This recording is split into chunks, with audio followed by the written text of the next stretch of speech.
हाथ का लिखा ज्योतिष पढ़े, वेद पढ़े मन लेख, चेहरे का लिखा माँ पढ़े, मन का पढ़े महादेव।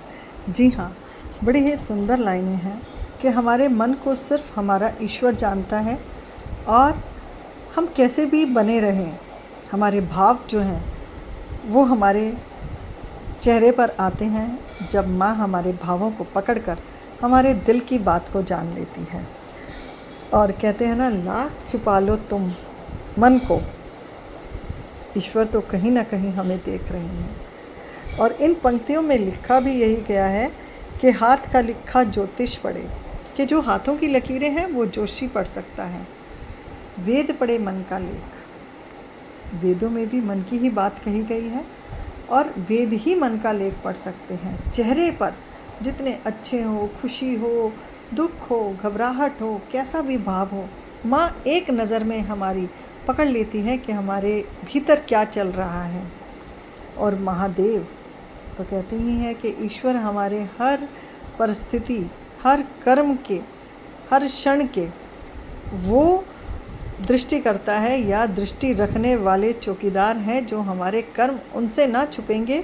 और जो मन भीतर चल रहा होता है, कौन सा भाव कब और कैसे पैदा हो रहा है, वो भी ईश्वर से छुप ना सकेगा।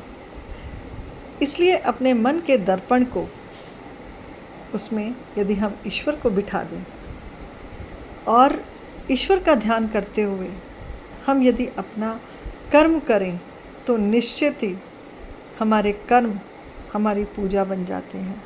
और शायद हमारे कर्म ही ईश्वर को पसंद भी आते हैं जब हम निष्काम भाव से कर्म करते हैं। हर कर्म को अपने ईश्वर को समर्पित करते हुए यदि आप अपने जीवन को जीते हैं, तो आपने देखा होगा कि जीवन के अंदर आनंद ही आनंद आता है। छुपा कुछ भी नहीं है, लाख छुपाओगे आप तब भी कर्म तो सामने आएगा ही ना। इसीलिए ये पंक्ति, मन का पढ़े महादेव, तो ईश्वर तो सब जान रहे हैं, क्यों भीतर छल कपट रख कर हम ईश्वर की निगाहों में या स्वयं की निगाहों में खुद को हम गिरा लेते हैं। हमारे कर्म हमारी पूजा बन जाएं और मंदिर भले ही ना जाएं, ईश्वर उस पूजा को भी स्वीकार करेंगे जो हम कर्म रूपी कर रहे हैं। इसलिए ईश्वर की निगाहों से कुछ भी नहीं बचा।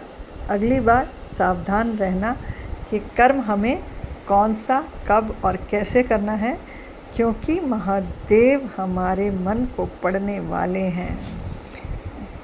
जय शिव शंकर।